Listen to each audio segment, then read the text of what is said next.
Hello internet, मैं हूं पवन और आज हम बात करने वाले हैं the latest internet sensation Jubilee की। जुबली जो अमेजॉन प्राइम का नया शो है, directed by Vikramaditya Motwane, which stars अपार शक्ति Khurana in the lead and many other actors as well. ये शो ऑलरेडी एक ब्लॉकबस्टर बन चुका है, बहुत कमाल के रिव्यूज़ मिल रहे हैं इस शो को and it flows like butter man. मैंने 2 बार देख लिया इसको मजाक में। पहली बार देखा, फिर दूसरी बार मैंने सोचा कि मुझे रिव्यू करना है तो मैं कुछ और चीज़ें मुझे देखनी थी, नोटिस करनी थी, तो मैं कुछ एपिसोड्स देखने वाला था, कुछ सीन्स देखने वाला था, बट मैंने पूरा सीज़न ही देख लिया मैंने। It flows like butter and बहुत टाइम के बाद मुझे कोई शो देखते हुए मज़ा आया है। सो बात करेंगे पूरी तरह से स्पॉयलर्स में जाके, क्योंकि शो का नाम है स्पॉयलर्स पे चर्चा। और इंट्रो पे जाने से पहले मुझे एक ही बात कहनी है, मदन कुमार बैंड। सुनते रहिए आपके एंटरटेनमेंट का एक्स्ट्रा डोज, एक्स्ट्रा फिल्मी।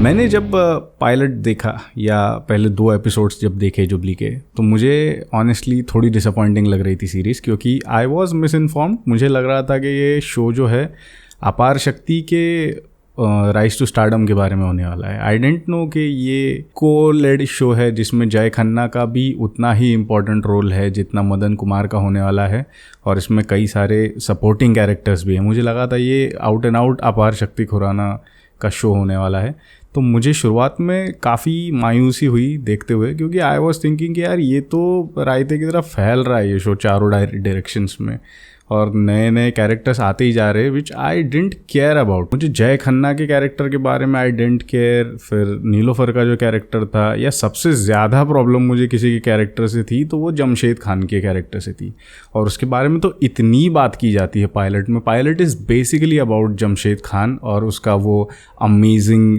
ऑडिशन टेप, और उसे ढूंढने के लिए जब विनोद दास जाता है, and I was instantly irritated by the character. Nandish Singh Sandhu ने प्ले किया है उन्हें, एंड पता नहीं there was something about this character जो बहुत ही ऑफ पुटिंग था मेरे लिए, कि बिकॉज ही वॉज एरोगेंट, या उसके बोलने का तरीका, या पता नहीं क्या था। अगर ये बाय डिज़ाइन था तो भाई साहब फ्लॉलेस किया है आपने ये काम, क्योंकि he irritated the fuck out of me and I was like, अब इसको अगर झेलना है 10 एपिसोड से तो मुझसे तो नहीं हो पाएगा, and fortunately I didn't have to go through that. So अगर ये बाय डिज़ाइन किया है तो बहुत बढ़िया तरीके से किया है, क्योंकि वो कैरेक्टर समहाउ मेरे साथ नहीं क्लिक हो रहा था, मुझे बेहद इरिटेटिंग लगा था वो कैरेक्टर, एंड बहुत अच्छा हुआ कि वो पहले एपिसोड में ही वो मर जाता है। ऑल्सो फिर जय खन्ना का जो पूरा जर्नी दिखाया जाता है कि पार्टीशन में कैसे उसे क्या क्या तकलीफ़ें झेलनी पड़ती है, उसे रिफ्यूजी कैंप में रहना पड़ता है, उसका जो ओवरऑल स्ट्रगल है जो सेकंड एपिसोड में आता है संघर्ष में। ऑल्सो नीलोफर की जो स्टोरी जो कॉन्करेंटली पैरेलली रन हो रही है जय की कहानी के साथ में, तो ये चीज़ें मुझे थोड़ी बोरिंग लगी थी स्टार्टिंग में, क्योंकि मुझे नहीं पता था कि इन लोगों का इतना बड़ा रोल होने वाला है। But as the show progressed, जब हम तीसरे या चौथे एपिसोड तक आ जाते हैं, तो वहाँ तक आके मुझे समझ आ चुका था कि ये सिर्फ अपार शक्ति के बारे में नहीं है, ये एक पूरी फिल्म फ्रेटर्निटी के बारे में उस वक्त के, और बहुत सारे कैरेक्टर्स है जो छोटे मोटी भी लेंथ है उनकी, लेकिन उन्होंने बहुत ही खूबसूरती से अपने कैरेक्टर्स को अंजाम दिया है, और क्या कमाल के तरीके से लिखा है इस शो को। कैरेक्टर बाय कैरेक्टर जाते हैं इन चीज़ों के साथ। जो प्रसेनजीत चैटर्जी ने जो कैरेक्टर प्ले किया है श्रीकांत रॉय का, जो रॉय टॉकीज़ के ओनर थे, he is basically playing Himanshu Rai, जो बॉम्बे टॉकीज़ ओन किया करते थे, जिनकी शादी हुई थी देविका रानी के साथ। एंड हिमांशु राय ने बेसिकली इंडिया में स्टूडियो सिस्टम लाया था, उसके पहले स्टूडियोज़ नहीं हुआ करते थे। तो Himanshu Rai is in more than one ways pioneer of Indian film fraternity as we see it today. उन्होंने दिलीप कुमार को लॉन्च किया था, अशोक कुमार को लॉन्च किया था, राज कपूर, मधुबाला, ऐसे बड़े बड़े एक्टर्स को उन्होंने लॉन्च किया था, और उनका हमेशा बड़ा विजन रहा है, उनके सपने बड़े बड़े रहे हैं। तो उनका कैरेक्टर जो है प्रसेनजीत चैटर्जी ने बहुत ही पावरफुली प्ले किया है, जिस तरह से उन्होंने होल्ड किया है एज अ फाउंडेशन इस शो को। And he is a visionary, वो एक रिस्क टेकर है, अपने आप में बहुत मानते हैं वो। उन्हें लगता है कि उन्होंने ऑडियंस की नब्ज जो है पकड़ ली है, नाड़ी जिसे कहते हैं। He basically has god syndrome, and उन्हें एज प्राइमरीली विलन पोर्ट्रे किया गया है, but as the show progresses we start to realise कि यार he is not all that bad. और ये सारे कैरेक्टर्स के बारे में हम बोल सकते हैं कि यहाँ कोई भी 100% ब्लैक या 100% वाइट नहीं है, सारे ही ग्रे एरियाज़ में चल रहे हैं कैरेक्टर्स, जैसे रियल लाइफ में लोग हुआ करते हैं। So that's a beautiful thing about this show. तो प्रसेनजीत चटर्जी ने जो है वो बहुत ही बढ़िया तरीके से अपना कैरेक्टर प्ले किया है, और उनका कैरेक्टर भी बहुत इंटरेस्टिंग है। He protects his investment at all cost. Like वो अपनी शादी के भी पहले अपने स्टूडियो को देखते हैं कि उनको पता है मेरी बीवी का इस इंसान के साथ अफेयर चल रहा है, and still he is keen to bring that guy in studio और उसे नौकरी दे और वो स्टूडियो में ही उसे रखे प्रीमाइसेस में, क्योंकि उनसे पता था जमशेद की वैल्यू क्या है और what he was going to bring on the table, और किस तरह से वो अगला सुपरस्टार होने वाला था ये पहले ही देख चुके थे। एंड जब जमशेद कहता है आदित्य राव के कैरेक्टर से कि क्या वो हमें कराची में नहीं ढूंढ लेगा, तो उसकी बीवी उसको इतनी अच्छे तरीके से जानती है, शी सेस कि वो पहले एक नया मदन कुमार ढूंढेगा, एक नई सुमित्रा देवी ढूंढेगा, और उसके बाद वो हमारे पीछे आएगा। सो शी ऑल्सो न्यू कि उसका हस्बैंड क्या चीज़ है। Also Srikant Roy had amazing clarity. अपनी इन्वेस्टमेंट को एट ऑल कॉस्ट प्रोटेक्ट करते हैं श्रीकांत रॉय। जब उन्हें पता चलता है कि जय खन्ना नाम का एक लड़का उनकी टॉकीज़ में काम करने आया है और एक नई फिल्म बनाने की एस्पिरेशन रखता है जिसमें वो मदन कुमार को कास्ट करना चाहता है, श्रीकांत रॉय इतनी दूर की सोचते हैं कि उनको पता है सुमित्रा देवी को ये कनेक्शन पता है जमशेद खान का, जय खन्ना का और अल्टीमेटली मदन कुमार का, तो वो उसे वहीं से भगा देते हैं। शुरुआत में हमें ये रीज़न पता नहीं चलता, हमें लगता है शायद ये प्रोफेशनल जेलसी है कि श्रीकांत रॉय को एक नया प्लेयर नहीं आने देना है बिजनेस में, but later on we slowly start to realise कि उन्हें पता था कि ये कड़ियाँ जुड़ जाएंगी तो सुमित्रा देवी वहाँ तक पहुँच जाएंगी कि ये सब मदन कुमार का किया धरा है, विनोद दास का किया धरा है, तो इसलिए इतने शातिर है वो। And he is aware eight all cost, like जब अपनी खुद की फिल्म भी डूब रही है तब भी वो पायरेसी करके दूसरे की फिल्म को डुबाने के बारे में सोच रहे हैं, या जब रेडियो पे हिंदी गानों पर बंदी आ जाती है तब वो कैसे स्मगल करके अमरीकी रेडियो से अपने गाने चलवाते हैं। He knows how to stay afloat and that's why he has been so successful for all this while. और इस सारी चीज़ों को बहुत ही कंट्रोल्ड मैनर में पोर्ट्रे किया है प्रसेनजीत ने, बहुत ही मास्टरफुली डिलीवर की है अपनी परफॉर्मेंस, और कुछ बहुत ही उम्दा कोट्स है उनके कैरेक्टर के। जब वो जय खन्ना की फिल्म करने वाले होते हैं तो श्रीकांत रॉय उसे कहते हैं कि तुझे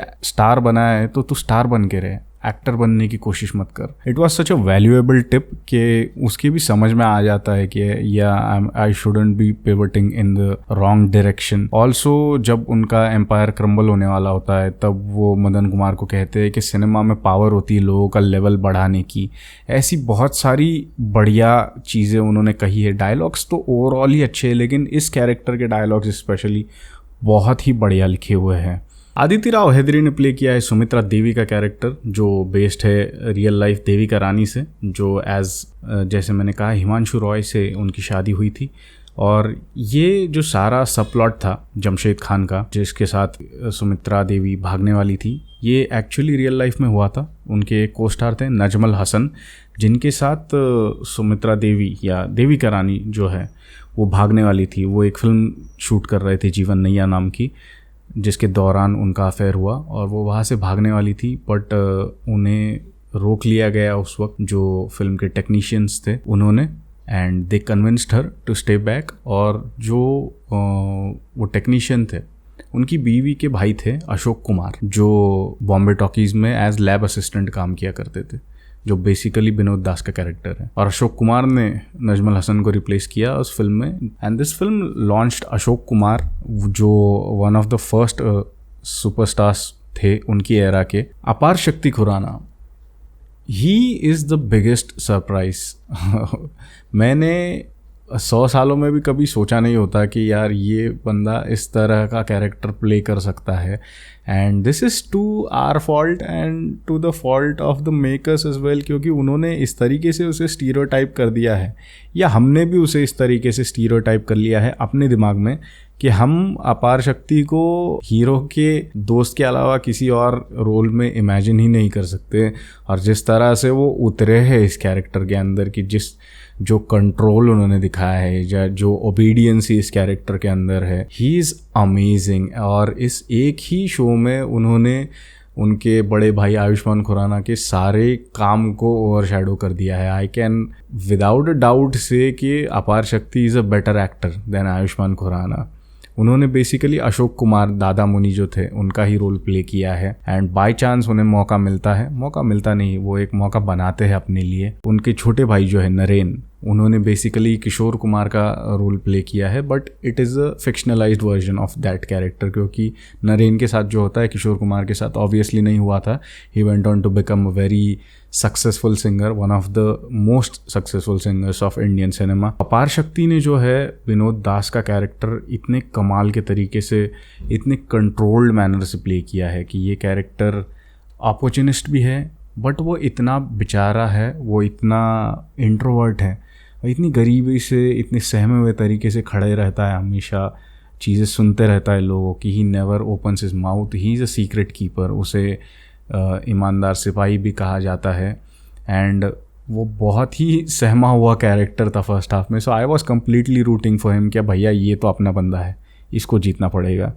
एंड बहुत सारी सीन्स में he is a mayor observer, और हमको लगता है यार ये तो पॉन है बेचारा, ये क्या ही कर लेगा। बहुत सारे काले धंधे हैं रॉय टॉकीज़ के, जिसमें विनोद के भी हाथ गंदे हुए हैं, और वो एक हमराज है श्रीकांत रॉय का, जिसकी वजह से उसकी एक स्पेशल प्लेस है श्रीकांत रॉय की ज़िंदगी में, और वो ख़ुद के लिए एक मौका तलाश लेता है।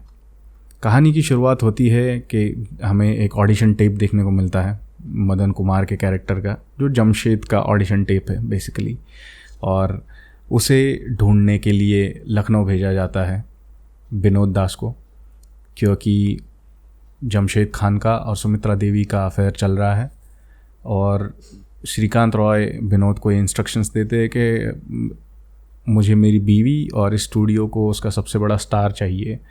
बट जाने के बाद विनोद को ये पता चलता है कि जमशेद तो भागना चाहता है सुमित्रा देवी के साथ, एंड उनमें मुठभेड़ हो जाती है, जिसमें कार का एक्सीडेंट हो जाता है। विनोद दास जो है मौके का फ़ायदा उठाकर जमशेद को अधमरा छोड़ देता है दंगाइयों के साथ। एंड ये वो समय है जब भारत और पाकिस्तान का बंटवारा हो रहा था और देश भर में दंगे फैले हुए थे, एंड दंगाइयों के हाथ आ जाता है जमशेद खान और वो दंगों में मारा जाता है। वहीं पर जय खन्ना भी है। जय खन्ना को अपार शक्ति विनोद दास बचा लेते हैं।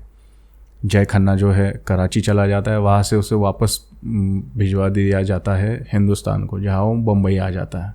बम्बई में आके फिर वो फिल्मों के लिए स्ट्रगल करने लगता है, जॉब के लिए स्ट्रगल करने लगता है। विनोद दास जो है समहाउ एक अपॉर्चुनिटी ढूंढ लेता है अपने लिए, और वो श्रीकांत रॉय को वो मोनोलॉग बोल के दिखाता है, जो हमें बाय द वे शुरुआत में ही दिखाया था। इस शो की एक खासियत ये है कि दे वेरी मच ले every card on the table, कि शो की शुरुआत में ही हमें वो ऑडिशन टेप दिखाया जाता है। सो बाय द टाइम जब ये मोनोलॉग बोल के दिखाता है Vinod Das, we also know that monologue by heart, कि हमें भी पता होता है उस टाइम तक कि इस सीन में क्या क्या बोला जाने वाला है। ऑल्सो जो मेजर कैरेक्टर्स है वो फर्स्ट या सेकंड एपिसोड में सारे ही दिखा दिए गए हैं हमको। तो ये बहुत ही अच्छे तरीके से लिखा गया है शो के। ऐसा नहीं है कि 6वें 7वें एपिसोड में फिर कुछ इंपॉर्टेंट कैरेक्टर्स आ रहे हैं या कुछ एक्स माकिना चीज़ें हो रही है जो पहले एस्टैब्लिश्ड ही नहीं थी। राइटर्स ने बहुत बढ़िया तरीके से सब कुछ एस्टैब्लिश किया है, सारा कुछ हमारे सामने रखा है, और उन्हीं चीज़ों को लेके कहानी घटती रहती है। अगला जो शो का कैरेक्टर है जय खन्ना का, जिसे सिद्धांत गुप्ता ने प्ले किया है, वो बेसिकली एक मिक्स है चेतन आनंद और राज कपूर का। क्योंकि चेतन आनंद भी जो थे वो पाकिस्तान से आए थे, जिन्होंने आगे जाकर नीचा नगर डायरेक्ट की थी, जिसे पाम डोर मिला था। उनके छोटे भाई थे देवानंद। देवानंद के बारे में एक बात बताऊंगा मैं कि ये इनका भी जो छोटा भाई है जय खन्ना का इस शो में, ही इज़ नॉट देवानंद, क्योंकि शो में देवानंद ऑलरेडी स्टार बन चुके हैं, because the show starts at 1947 और वो टाइम तक देवानंद ऑलरेडी स्टार बन चुके हैं। तो ऐसा नहीं है कि ये क्रोनोलॉजिकली बिल्कुल उस हिसाब से चल रही है जिस तरह से इंडस्ट्री चल रही थी। इन्होंने कुछ रियल कैरेक्टर्स लिए हैं और उनको फिक्शनली डेवलप किया है। बट चेतन आनंद के कुछ ट्रेट्स ज़्यादा दिखाई देते हैं जय खन्ना के कैरेक्टर में।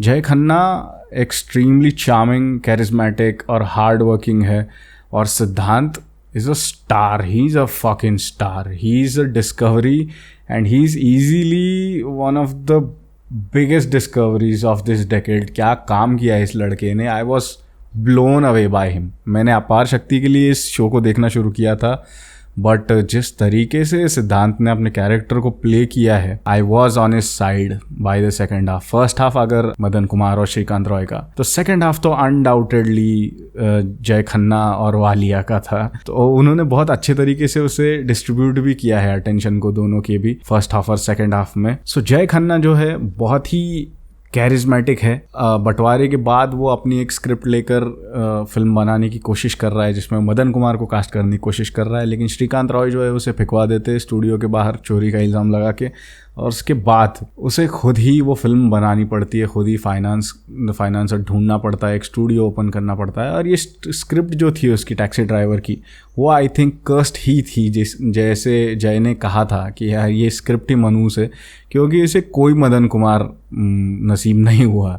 ना जमशेद खान उसे एज प्ले नाटक के रूप में भी उसे निभा नहीं पाया, और जो बाद में मदन कुमार बना विनोद दास, वो भी वो रोल निभा नहीं पाया। तो अल्टीमेटली टैक्सी ड्राइवर जय खन्ना को ही बनना पड़ा, and it was destined to launch Jay Khanna. तो ये दोनों की फिल्में होती है संघर्ष, जिसमें विनोद दास काम कर रहे हैं एज मदन कुमार, और मदन कुमार तो एक हवा था, वो एक इमेज थी जो क्रिएट की गई थी। मदन कुमार कोई इंसान नहीं था। इट वाज लाइक शाहरुख, कि शाहरुख खान हमेशा ये कहते हैं कि मैं शाहरुख खान के लिए काम करता हूँ, मैं शाहरुख खान हूँ नहीं। तो मदन कुमार उसी तरह की कुछ चीज़ थी कि Madan Kumar was an image, और विनोद दास बस उसे प्ले कर रहा था। The other important character of the show is Nilofer, played by Wamiqa Gabbi. इन्होंने भी बहुत ही बढ़िया तरीके से किया है, मैंने पहली बार देखा इन्हें, एंड बहुत ही तगड़ा रोल प्ले किया है। It goes through phases.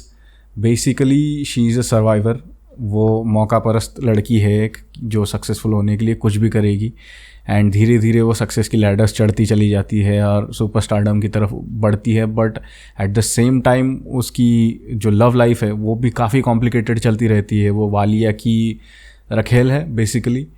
उसके बाद फिर मदन कुमार के साथ उसका अफेयर हो जाता है, and at the same time जय खन्ना के साथ भी उसका एक इक्वेशन था। जय उससे प्यार करता है, लेकिन नीलोफर उससे प्यार नहीं करती। नीलोफर मदन कुमार से प्यार करती है, बट मदन कुमार को बाद में पता चलता है कि नीलोफर तो इसलिए उससे प्यार करती है क्योंकि वो एक सुपरस्टार है, और वो सीधे सीधे उससे पूछ लेता है कि क्या अगर मैं सुपरस्टार नहीं होता तो तुम मुझसे प्यार करती। And Nilofer doesn't have an answer for that. वो झूठ बोल सकती थी उस ओकेजन पे कि हाँ यार मैं तो तुमसे प्यार करती, बट उस कैरेक्टर में उतनी क्या बोलते हैं, शर्म या हया बची हुई थी उस वक्त तक कि उसने नकार दिया इस चीज़ को कि नहीं शायद नहीं करती। नीलोफर का कैरेक्टर काफ़ी कॉम्प्लिकेटेड, बट एक हसलर टाइप का कैरेक्टर था, बहुत बिंदास टाइप का कैरेक्टर था, और उसे उतनी ही ताकत से निभाया है वामिका ने। She is a promising girl.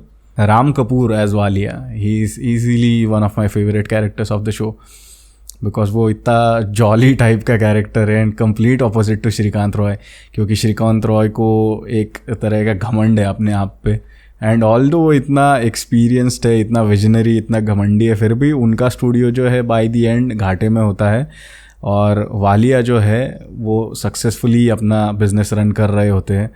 And Walia का जो कैरेक्टर है बहुत ही मज़ेदार राम कपूर ने प्ले किया है, and Ram Kapoor never fails as a character कि he is such a great actor कि वो बिल्कुल स्किन में घुस जाते हैं किसी भी कैरेक्टर के। और यहाँ भी जो उन्होंने फेमस की अपनी लाइन, मदन कुमार बैंक, 1000 तरीके से 1000 लोगों ने ये लाइन बोली है शो के अंदर, अलग अलग इमोशंस के लिए, कभी खुश होकर, कभी गुस्सा होकर, कभी एक्साइटमेंट में, नॉट 1000 बार बट बहुत बार रिपीटेशन है इस चीज़ का, मदन कुमार बैंक का। ये पॉप कल्चर बन जाएगा, आई वुड से बन चुका है, क्योंकि ये बहुत फेमस होने वाली है लाइन मदन कुमार बैंक वाली, और ये मुझे हर बार बीप करना पड़ेगा मैं जितनी भी बार बोलने वाला हूँ ये तो वालिया का कैरेक्टर बहुत मज़ेदार था, आई लव्ड हिम, वो इतना मॉरली ग्रे कैरेक्टर है कि ये हॉलीवुड के फिल्मों की तस्करी कर रहा है, ये बेसिकली पायरेसी कर रहा है, इसने एक औरत रखी हुई है, सारे गलत तरीके के धंधे चल रहे हैं। But because Ram Kapoor is so likeable, Walia का कैरेक्टर बहुत ही इंटरेस्टिंग बनाया उन्होंने। एंड सेकेंड हाफ में तो बेसिकली फेस टर्न हो जाता है उसका, कि वो भी बहुत अच्छी बढ़िया बातें कहता है। जैसे श्रीकांत रॉय का कैरेक्टर है वैसा ही वालिया का भी कैरेक्टर है, और वो जय खन्ना को टाइम टाइम पर अच्छी सलाह देता रहता है कि तू दरवाज़ा तोड़ के तू घुस जा या तो फिल्म बना ले। उनकी भी कैरेक्टर्स के डायलॉग्स बहुत अच्छे लिखे हुए हैं। ऑल्सो एक छोटा कैरेक्टर है शो में रघु नाम का, जो आलोक अरोरा ने प्ले किया है, जो बेसिकली वो रिफ्यूजी कैंप में रहता है, राशन वगैरह का दुकान जो चलाता है, जो झगड़ा करने आ जाता है मिड सीजन फिनाले में, जिसको फिर वालिया बोलता है कि तू एक थिएटर ओपन कर ले। वो कैरेक्टर भी मुझे बहुत इंटरेस्टिंग लगा। पहले भी जब जय उसे मारने जाता है, मार नहीं पाता, और जिन लोगों ने उसकी सुपारी दी होती है वो लोग जय को आज छोड़ के चले जाते हैं। एंड रघु उसे बोलता है कि आज मैं तेरी जान बख्श देता हूँ, और जिस दिन फिर मुझे ज़रूरत पड़ेगी तुझे सूद समेत सब चुकाना पड़ेगा। आई वाज लाइक क्या इंटरेस्टिंग कैरेक्टर है यार, इसने छोड़ दिया इसको जिंदा। ये लिटरली मारने आया था ये बंदा तुमको, एंड वो उसको जिंदा छोड़ देता है। उसके बाद फिर जब थिएटर भी शुरू करता है, वो एक बार जय उसके पास जाता है और बोलता है कि ये ऑडिशन टेप चला दे तू, तो वो बोलता है कि ये तो ऑडियंस के साथ चलेगा। वो बोलता है ऐसे कैसे ऑडियंस के साथ चलेगा, मुझे अकेले देखना है। तो रघु उसको बोलता है कि तू फिल्म का मालिक है, मैं थिएटर का मालिक हूँ। और जय बहुत ही बढ़िया तरीके से ये फेवर रिटर्न करता है जब उसकी फिल्म टैक्सी ड्राइवर रिलीज़ होती है उस थिएटर में। एंड इसे बेसिकली ब्लैक में पैसे कमाने होते हैं उस दिन रघु को, लेकिन जय जो है उस दिन शो ही फ्री कर देता है उनके कैंप के लोगों के लिए। और रघु उसको पूछता है कि यार आज तो पैसे कमाने का दिन था और तूने आज का शो फ्री कर दिया। और जय उसको बोलता है कि तू थिएटर का मालिक है, मैं फिल्म का।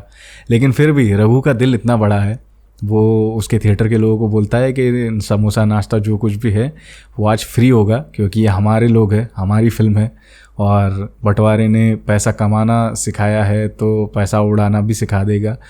और आगे भी जब उनकी फिल्म की पायरेसी होती है, जब वो एक बी सेंटर पे जाते हैं थिएटर में फिल्म में बंद करने के लिए, वहाँ भी रघु जब ऑडियंस का रिस्पांस देखता है और वो जय को फिल्म बंद करने से रोकता है और कहता है कि भले ही फिल्म की पायरेसी हो गई है लेकिन तूने ऑडियंस कमा ली है जय, he had the foresight. And वो भी इतनी वैल्यूएबल सजेशंस देते रहता है टाइम टाइम पर।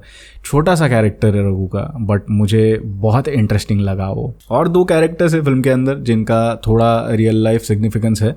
जो जोतवानी का जो कैरेक्टर था, जो आईएनबी में काम करता था, जो रेडियो पे गाने बंद करवा देता है हिंदी फिल्मों के, ये चीज़ एक्चुअली हुई थी। ये कैरेक्टर है बीवी केसकर का, जो यूनियन मिनिस्टर थे आईएनबी के उस टाइम पे, इंफॉर्मेशन ब्रॉडकास्टिंग के।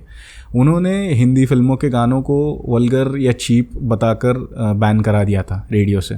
उनका ये कहना था कि ये गाने सुन के देश के युवक जो है बिगड़ जाएंगे।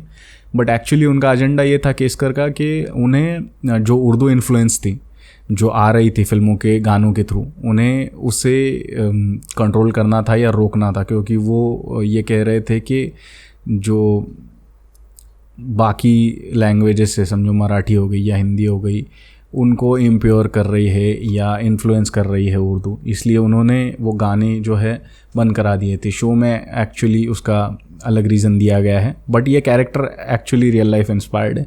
ऑल्सो जो सेकेंड हाफ में जो डायरेक्टर का कैरेक्टर आता है असगर नाम का, जो राजमहल लिख रहा है, that character is inspired by Kamal Amrohi, जिन्होंने महल नाम की फ़िल्म डायरेक्ट की थी दादा मोनी के साथ। और इस फिल्म को एज राजमहल दिखाया गया है। उनका उस वक्त मधुबाला के साथ एक अफेयर भी हुआ था, मधुबाला के साथ ही हुआ था, आई डोंट नो किसके साथ हुआ था, बट उनकी एक लीडिंग लेडी थी जिसके साथ उनका अफेयर हुआ था, मधुबाला ही थी I think. He was married to Meena Kumari, Kamal Amrohi, but उनका एक स्मॉल टाइम अफेयर हुआ था मधुबाला के साथ। एंड किशोर कुमार जो है, जिनका कैरेक्टर नरेन प्ले कर रहा है यहाँ पर, किशोर कुमार की शादी बाद में मधुबाला के साथ हुई थी। और ये मधुबाला और किशोर कुमार वाला जो इक्वेशन है वो नरेन और नीलूफर के कैरेक्टर के साथ दिखाया गया है, because we see them share some kind of chemistry.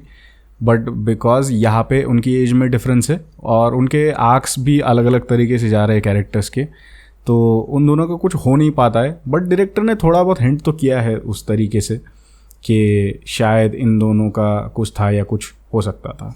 Show में काफ़ी सारे पैरेलल्स भी है, लाइक जो मदन कुमार का और जय खन्ना का जो करियर है वो तो काफ़ी कुछ पैरेलल ही चल रहा होता है कि मदन जो है संघर्ष बनाने की कोशिश कर रहे होते हैं और उस वक्त उन्हें हज़ार तरह की अड़चनें आती है, क्योंकि सुमित्रा देवी ने ठान ली होती है कि सैबोटाज ही करना है उनकी फ़िल्म को, तो वो हर वो तरीका अपनाती है जिससे इसकी फ़िल्म बर्बाद हो सके। टैक्सी ड्राइवर के दौरान भी जय खन्ना को एक्सपीरियंस नहीं है फिल्म मेकिंग में, उन्हें काफ़ी अड़चनें आ रही है, नीलोफर के साथ उन्हें बहुत अड़चन हो रही है एंड उनके तरीके अनऑर्थोडॉक्स है। जब उन्हें कैमरामैन बताता है कि यार इस तरीके से हम इजीली शॉट ले सकते हैं, बट जय इज़ एडमेंट कि उन्हें रीटेक ही लेना है, रील्स पे रील्स जल रहे हैं, खर्चा बढ़ रहा है, बट फिल्म समहाउ बन नहीं पा रही है, नीलोफर से उनकी नहीं बन पा रही है एंड ये दोनों पैरेलल्स चलते रहते हैं। फिर जब वो सक्सेसफुल भी होते हैं उसमें भी दोनों के पैरेलल्स है कि जब राजमहल बन रही है तो एक जगह पे ये भी बैजुआ आवारा बनाने की कोशिश कर रहा है जय। दोनों के दिल में गिल्ट भी है कि उन्होंने जमशेद खान को मरने दिया और दोनों उस पर फिल्म बनाने की भी कोशिश कर रहे हैं। और यहाँ मैं थोड़ा कॉशियस था कि यार मुझे लग रहा था अब ये फिल्म ना उस बारे में बन जाएगी कि ये इतना गिल्टी है ये कैरेक्टर कि उसको बार बार वही इंसान दिख रहा है सब जगह पे and he is not able to work, और मुझे लगा था यार अब इसका जो पेरीमीटर है शो का वो सीमित हो जाएगा, ये इसी के इर्द गिर्द घूमेगी ये फिल्म या शो। बट फॉर्चुनेटली वैसा होता नहीं है। और उस फेज़ के दौरान जब वो एक फ़िल्म बनाते हैं, वो फिल्म है राजमहल। एक और पैरेलल ये था शो के अंदर कि मदन जो है फिल्म के म्यूज़िक की स्मगलिंग कर रहे थे और जय जो है हॉलीवुड की फिल्मों की स्मगलिंग कर रहा था वालिया के लिए। बट जय को ये पता नहीं था कि वो फिल्में स्मगल कर रहा है और मदन को ये पता था। विनोद पे इतना ओबीडियंट बंदा है कि श्रीकांत रॉय उसको बोल देते हैं कि भाई तू गेटअप चेंज करके म्यूज़िक स्मगल कर मिल लिए, बेचारा कर देता है। उसे किसी भी चीज़ का ये नहीं है कि भाई मैं तो इतना बड़ा स्टार बन गया अब मैं ये चीज़ कैसे कर दूँ, वो दाढ़ी मूछ लगा के बेचारा शुरू हो जाता है। जय खन्ना को पता ही नहीं है कि वो हॉलीवुड की फिल्में स्मगल कर रहा है और जब उसे पता चलता है ही रिफ्यूजेज इट। तो उसका मॉरल कोड जो है काफ़ी अच्छा है मदन के या विनोद के कंपैरिजन में। ऑल्सो जब उसको प्यार होता है तो नीलोफर को जाके बता देता है, जबकि उसके टेबल पे एक ऑफ़र होता है कि भाई तू इस लड़की से शादी कर ले तो ये स्टूडियो बन जाएगा तेरा। लेकिन फिर भी वो बेचारा जाके नीलोफर के जाके प्रपोज कर देता है कि मैं तुमसे प्यार करता हूँ तो मुझसे शादी करोगी क्या। मदन कुमार को जब प्यार होता है तब वो इस चीज़ को छुपाता है अपनी बीवी से, सारी दुनिया से।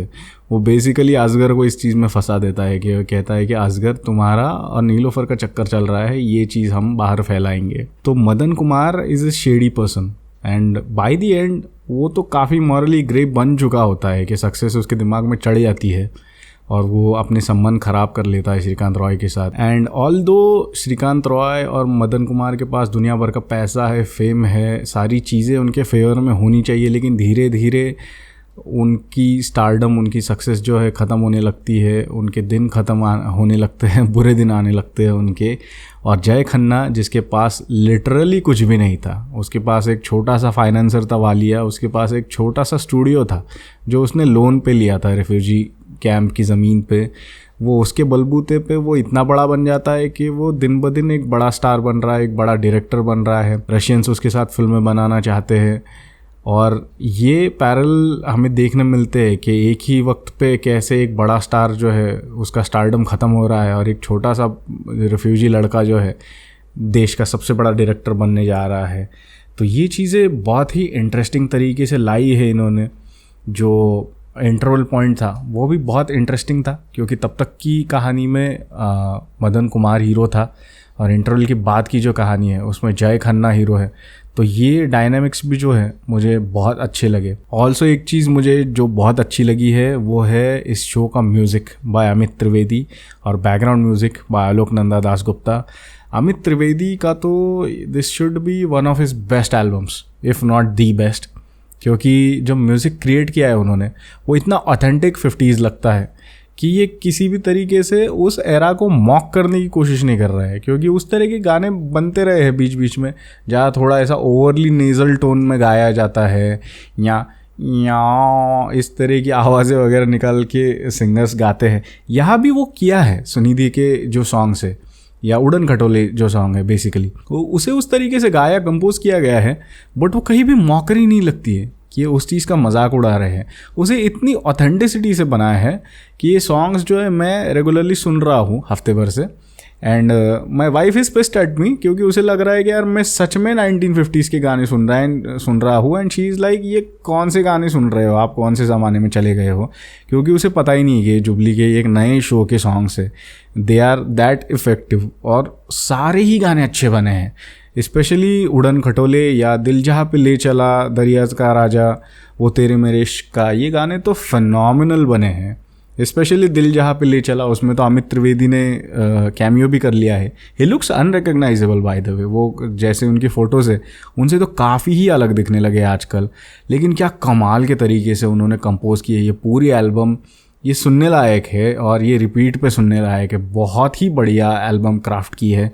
कहीं कहीं पे मुझे लगा कि गानों का थोड़ा ओवर यूज़ हो गया है या लेंथ कम हो सकती थी गानों की। फर्स्ट वॉच में मुझे ऐसा लगा कि जो वो तेरे मेरे इश्क का जो सॉन्ग है नीलोफर का, जहाँ पे इंट्रोडक्शन होता है बेसिकली, या दरिया सा राजा की तो सिचुएशन ही नहीं है शो के अंदर।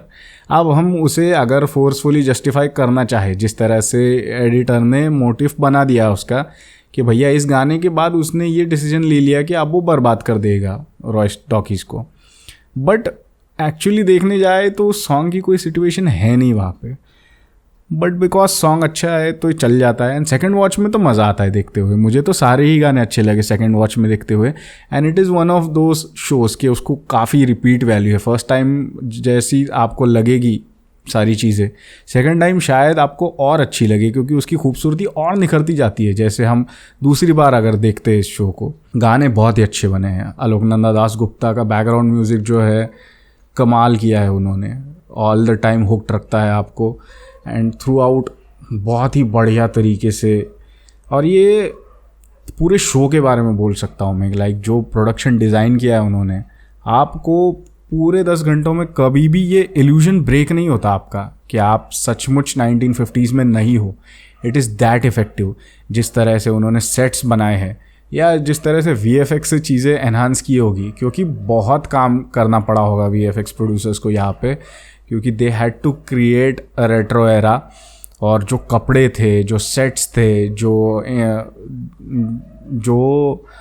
छोटी छोटी चीज़ें थी टेबलों पे रखे हुए, जो चीज़ें हैं या घर में किसी के क्या शो पीसेस वगैरह होते हैं, उस हर चीज़ पे इतना बारीकी से काम किया गया है। या इवन जो प्रोजेक्टर जैसी चीज़ है जो पहले एपिसोड में हमें देखने को मिलती है जब वो टेस्ट स्क्रीनिंग हो रही होती है ऑडिशन टेप की, और उसमें जो प्रोजेक्टर होता है वो एक रस्टी है, वो बहुत उस पर जंग लगा हुआ है। और ये चीज़ मुझे, ये बारीकी मुझे बहुत अच्छी लगी कि वो यूज्ड चीज़ है, वो पुरानी चीज़ है। और ये चीज़ मुझे हमेशा खटकती है SS राजामौली की फ़िल्मों में, जब वो पीरियड फिल्म्स बनाते हैं उसमें हर चीज़ एकदम ऐसी शाइनी न्यू होती है कि जैसे अभी फैक्ट्री से निकाली हुई है। वो यूज़ लगे चीज़ तभी तो लगेगा ना कि ये चीज़ असली है, वरना ये तो एक सेट पीस लगेगा फिर। और इस शो में ये चीज़ बहुत अच्छे तरीके से की है कि everything looked used, the world feels lived in, के इस दुनिया में रह रहे हैं लोग, ये बस 4 दीवारें हमने लगाई नहीं है POP की यहाँ पे लाके। इवन जो पर्दे दिखाए हैं थिएटर में वो भी 4:3 के एस्पेक्ट रेशो पे है। ऐसा नहीं है कि सिनेमास्कोप वाले थिएटर में जाके शूट कर लिया और फिर उस पर फिल्म चला दी 4:3 की। उन्होंने उतना काम किया है उस जगह पे कि जो स्क्रीन्स भी दिखाए हैं वो 4:3 के दिखाए हैं। जो सेपिया टोन यूज़ किया है लैब के अंदर वो भी बखूबी उस एरा को दिखाता है कि ब्लैक एंड वाइट का ज़माने में ले जाता है आपको। या जो कुछ कलर करेक्शन भी किया गया है वो भी इतने बढ़िया तरीके से किया है कि कभी भी हमें देखते हुए ऐसा नहीं लगता कि हम ये बनी बनाई चीज़ें करके। मुझे तो हम ऐसा ही लगा 10 घंटे कि यार ये टाइम ट्रैवल करके चले गए बस उस दुनिया के अंदर। It was that effective. और छोटी छोटी चीज़ें जो दिखाई है कि किस तरह से टेस्ट स्क्रीनिंग्स हुआ करती थी, कि डायरेक्टर्स एक दूसरे को रील्स दिखाते थे। श्रीकांत रॉय कहते हैं कि मैंने कि आसिफ की मुगल आज़म की एक रील देखी है और जब वो फिल्म रिलीज़ होगी तो सबका मुंह बंद कर देगी वो। या जब शुरुआत में श्रीकांत रॉय को अपने इन्वेस्टर्स को दिखाना होता है मदन कुमार का ऑडिशन टेप, तो वो एक बेसिकली एक पार्टी रखी जाती है और थिएटर में बाकायदा वो शो रील चलाई जाती है। आज के ज़माने में तो बस एक गूगल ड्राइव लिंक बना के भेज दिया जाता है, हज़ारों लोग अपने अपने घर बैठ के देख सकते हैं, बट उस ज़माने में वैसा हुआ नहीं करता था। तो हर चीज़ के बारे में इतनी बारीकी से दिखाया गया है कि रेडियो कैसे वर्क किया करता था, या रेडियो और फिल्मों का क्या इन्फ्लुएंस हुआ करता था उस ज़माने में, या किस तरह से इक्विपमेंट बनाया करते थे, फिल्में किस तरह बनती थी, पायरेसी किस तरह हुआ करती थी। ये तो बहुत ही मेजर चीज़ थी। जो फ़ोन कॉल्स रिकॉर्ड किए गए हैं उनका, वो भी एक एस्पियनाज एंगल ही है ऑलमोस्ट। मैं तो चाहूँगा विक्रमादित्य आगे जाके कोई स्पाई थ्रिलर वगैरह बनाए, क्योंकि वो बहुत इंटरेस्टिंग तरीके से बनाएंगे इस चीज़ को। तो वो पूरा ज़माना जो है बहुत ही बेहतरीन तरीके से बनाया है और बहुत ही बढ़िया शूट किया है और एडिट किया है आरती बजाज ने। आरती बजाज, मेरे तो हाथ चूमने का दिल करता है इस औरत को, क्योंकि she is one of the finest editors we have. और जब उसके पास इतना सारा फुटेज पड़ा हुआ हो तब तो वो क्या कमाल कर सकती है उसके साथ, ये देखने को मिला है हमें। Because the way she interconnects things, the way she intercuts shots, और जिसका एक चीज़ का दूसरी चीज़ से संबंध जुड़ता है and they form an arc, वो इतना ब्यूटीफुली किया है आरती ने। She is just amazing. मैं बहुत बड़ा फ़ैन हूँ आरती बजाज का। And same thing can be said about the captain of the ship, mister Vikramaditya Motwane. This is his career's best work, and Jubilee in many ways is what Bombay Velvet could have been or should have been. Vikramaditya Motwane ने सरपास कर दिया है अनुराग कश्यप को, और ये चीज़ तो मैं काफ़ी फिल्मों से कह रहा हूँ एक्चुअली। जब विक्रम ने आई थिंक ट्रैप्ड की थी, उसी वक्त से मुझे लग रहा था कि यार ये तो बहुत ही कमाल चीज़ है, and he is showing no signs of slowing down. वो विक्रम का स्क्रिप्ट सेंस, या जिस तरह से वो ग्राउंड करते हैं अपने प्रोजेक्ट को, जो पेसिंग है उनकी, एक मेथोडिकल पेसिंग है कि एक स्लो पेस पे चीज़ें चलती है, and it is not getting too fast और too slow, it is not rushing और ड्रैगिंग। और जिस तरह से वो एक बिलीवेबल दुनिया खड़ी करते हैं, बिलीवेबल कैरेक्टर्स खड़े करते हैं, जो कॉन्फ्लिक्ट रियलिस्टिक तरीके से खड़ा करते हैं, एक फर्म कंट्रोल दिखाई देता है उनके डायरेक्शन में कि he knows what he is doing. Like every frame, every shot जो लगाया उन्होंने, he knows what he is doing. And ये वो वाली फिल्म नहीं है जो एडिटिंग टेबल पे बन रही है या रीशूट हो रही है, सब कुछ दिमाग में छपा हुआ है, एंड इतने कमाल के तरीके से किया है उन्होंने। And he is making commercial projects, वो आर्ट फिल्में नहीं बना रहे हैं। और ऐसा भी नहीं है कि एक सीरियस फिल्म में एक गाना घुसेड़ दिया, इस तरीके से उन्होंने कमर्शियल बनाया है फिल्म को। जो कुछ आ रहा है सब्जेक्ट की डिमांड से ही आ रहा है, और प्रोजेक्ट दर प्रोजेक्ट उनका काम और निखरता चला जा रहा है। विक्रम इज़ अमेजिंग, और कास्टिंग का क्या बेहतरीन सेंस है उनका। अपार शक्ति से क्या काम निकलवाया उन्होंने, हर कैरेक्टर से, एक्चुअली हर एक्टर से, छोटे से छोटा या बड़े से बड़ा, बहुत ही बढ़िया काम करवाया है। And Vikram is one of the best directors working right now. जिस तरह से चीज़ें घटती है इस शो के अंदर और जैसे सब कुछ एंड होता है, it is done so brilliantly. और वो जो गाना आता है लास्ट में, which just caps off everything, I may have shed a tear maybe inside, शायद वो आंसू बाहर ना आया हो, बट वो बहुत ही इफ़ेक्टिव तरीके से किया है पोर्ट्रे। और जो वो मोन्टाज आती है एंड में, जिसमें सब कुछ, it's like a recap of the show, और उसमें जब वो सारे सीन्स दिखाए जाते हैं छोटे छोटे, ओह माय गॉड, क्या फील हुआ वो टाइम पे कि क्या जर्नी हुई है यार, ये क्या बना दिया है आपने। This is easily one of the best shows I have ever seen, Indian और फॉरेन। ये चीज़ मुझे अच्छी भी लगी इस शो की, कि कोई सीक्वल बेट छोड़ा नहीं है, जानबूझ के चीज़ें इनकम्प्लीट नहीं छोड़ी है, इसे ख़त्म किया उन्होंने। इट्स अ वन ऑफ, और जब वन ऑफ होती है चीज़ें तो आपको एक बो रखने का, टाई बनाने का मौका मिलता है, आपको रिबन रखने का, क्या आप चीज़ें ढंग से ख़त्म कर सकते हो, वरना सीक्वल कल्चर तो ऐसा हो गया है कि चीज़ें चलती रहती है, कोई ना कोई जिंदा है, किसी को बदला लेना है, एक अधूरा चैप्टर है, उस तरह का कुछ होता नहीं इस शो के अंदर। ऑल्सो जो मिड सीज़न फिनाले किया इन्होंने, वो मुझे बहुत ही इंटेलिजेंट चीज़ लगी, क्योंकि अगर 10 घंटे कंटिन्यूसली देखना होता तो लोग टायर्ड हो जाते। तो ये बहुत अच्छा किया उन्होंने कि 5 एपिसोड्स रिलीज़ कर दिए, एक ब्रेक दिया लोगों को हफ्ते भर का, और उसके बाद फिर जब वो फ्रेश हो गए तब सेकंड इंस्टॉलमेंट लेके आए और शो को ख़त्म कर दिया। सो ऑल इन ऑल मुझे जुबली बहुत ज़्यादा पसंद आई। मैंने 2 बार देख ली, कमाल हो गया। ये तो 10 घंटे का शो है और मैंने 2 बार देख लिया है। रिव्यू करने के चक्कर में दूसरी बार में देखने बैठा, मैंने पूरा ही शो देख लिया। और मैं चाहूँगा कि अभी 50s तो हो गया, अब आप 70s के एरा में जाइए, अमिताभ बच्चन और राजेश खन्ना के ज़माने में, और उनके वक्त में क्या हो रहा था इंडस्ट्री में, वो हमें दिखाए, अगर विक्रम उसमें इंटरेस्टेड है तो। That's it for this episode, I guess. I am in love with this show और शायद मैं फिर एक बार इसको देखूंगा। आप भी देखिए और मुझे बताइए आपको ये शो कैसा लगा। ऑल्सो मैं कौन सा शो या मूवी कवर करूँ अगले एपिसोड में, ये भी आप मुझे बता सकते हैं कमेंट्स में। सुनते रहिए आपकी एंटरटेनमेंट का एक्स्ट्रा डोज एक्स्ट्रा फिल्मी, और सब्सक्राइब कीजिए .png पिक्चर्स को। मैं हूँ पवन, साइनिंग ऑफ।